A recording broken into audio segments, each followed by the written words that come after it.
Welcome to Alternate Readings.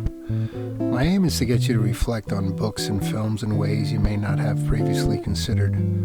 When applicable to my analysis, I'll draw connections to current events and experiences with works I've taught and read, but I won't be providing summaries, sound bites, or shortcuts. I'd like to entice you to engage with the discussed works yourself so that you slow down just enough to think a little bit more purposefully in this unreflective world of mindless stimulation. All thumbnails are drawn or painted by me, and I also perform the music. Episode 1. Eyes Wide Shut. Eyes Wide Shut. Public obscenity, private discretion. It's tempting to forget the obvious, especially when proposing theories that need to be unique and attractive enough to garner clicks. Such is the case with Kubrick's classic, Eyes Wide Shut from 1999. Let me admit this from the outset. I enjoy interpretations of the film by clever viewers. Some conjecture is well supported and entertaining. I only object to solutions or hacks that purport to be definitive. This undermines the work of a genius like Kubrick, who is hardly one-dimensional. It is in the spirit of asking thoughtful questions that I offer my interpretive contributions so that fans of the film may approach it from an alternate angle, one that may seem obvious compared to the esoteric ruminations prompted by the movie's infamous ritual scenes. Let's start with this. Why did Kubrick use Venetian masks in particular? I know there are videos out there with convincing speculations about the nature of each one of the designs and the significance of who wears them. But the elephant in the room is that these masks were historically worn in public.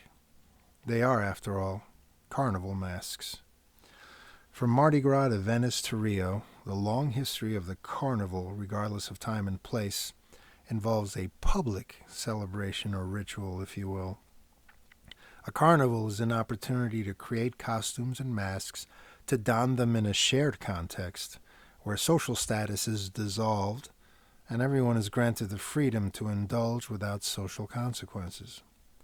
It is often a time to let it all out before a time of repentance. Is this the case in Eyes Wide Shut? Not really. Let's entertain what may appear to be a naive question. Why are these people wearing masks if it's an exclusive gathering to begin with? What's there to hide? The location is not open to the public. It is organized at a lavish mansion in a secluded area. Just by looking at it, the estate can only be owned by someone in the top 1%. And even then, one needs a password to enter at 2 a.m. as evidenced by Bill Harmon's use of Fidelio, courtesy of his Met School jazz pianist buddy, Nick Nightingale. The masks, then, seem redundant in such circumstances, unless A, the elites are unknown to each other and seek to protect their true identities, which seems unlikely. B, the elite enjoy staging a ritual to enhance their exclusive status. And or C, the elite indulge in the veneer of discretion and propriety among each other, even though they are fixated on sex rituals and a sacrificial game that may have cost the life of ex-beauty model Mandy. In an ironic way, then, the gathering is a reversal of the very aim of a carnival. What is meant to be celebratory, equalizing, and most of all public, becomes exclusive, private, and sinister in the film. The rich have appropriated this party of the people, so to speak, for their own twisted ends. One of the joys of a carnival is its participatory spirit. People abandon the shackles of individual identities and form part of a mass celebration. It doesn't feel that way in the movie. Not everyone at the orgy is having sex, at least as far as we can see. It's not clear to me that they're capable of simple pleasures in some cases. Many attendees, in fact, act like statuesque voyeurs fixated on the sexual performers.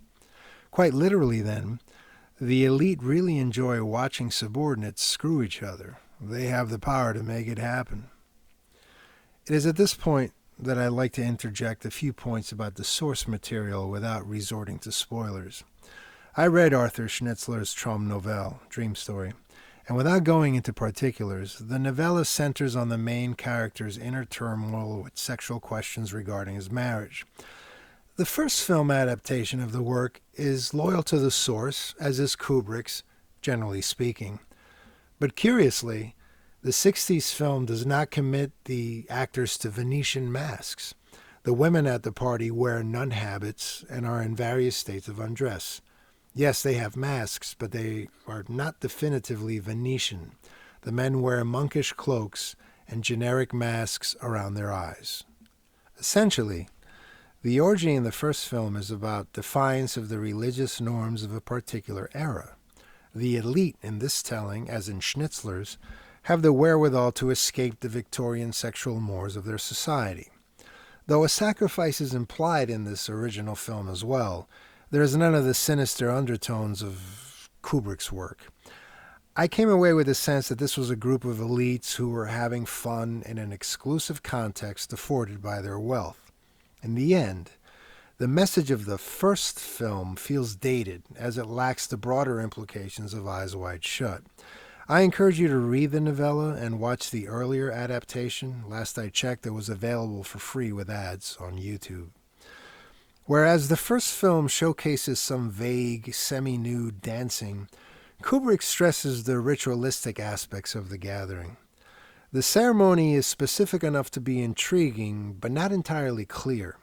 Kubrick hints at esotericism and the occult, but it's impossible to identify the ritual as belonging to any particular tradition. It incorporates many elements that create a sense of the bizarre, but it is careful to remain ambiguous so as to generate mystery and suspense. Though the masks are obviously Venetian, the cloaks are not necessarily so, yet everyone wears a black one for the most part with the exception of Red Cloak. Even the nude women who encircle him wear similar cloaks before disrobing.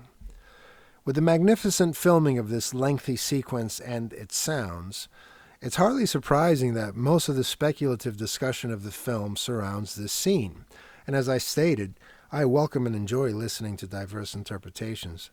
But my contention is that Kubrick may have hoodwinked us by making us focus on the esoteric so that we disavow the obvious, thus mirroring our natural psychological tendencies. The so-called orgy scene is set to reveal the sexual eccentricities of the powerful elite. It definitely gets all the attention, yet there are troubling obscenities in plain sight long before viewers arrive at the mansion with a good doctor. His patient Ziegler hires a sex worker, the same Mandy from the orgy and later the morgue, during his Christmas party at the opening of the film, where he introduces his wife to Bill and Alice Harmon. What a time to cheat on his wife with a woman who apparently overdoses and has to be rescued by the doctor. Could this be more exciting to Ziegler than the sex itself? The fact that he's unfaithful during his own Christmas party? Then there's Domino, who is obviously poor and contracts AIDS as a result of being a sex worker. Don't forget the owner of the costume shop who pimps his daughter to men 3 times her age and later offers her to Bill, should he desire her.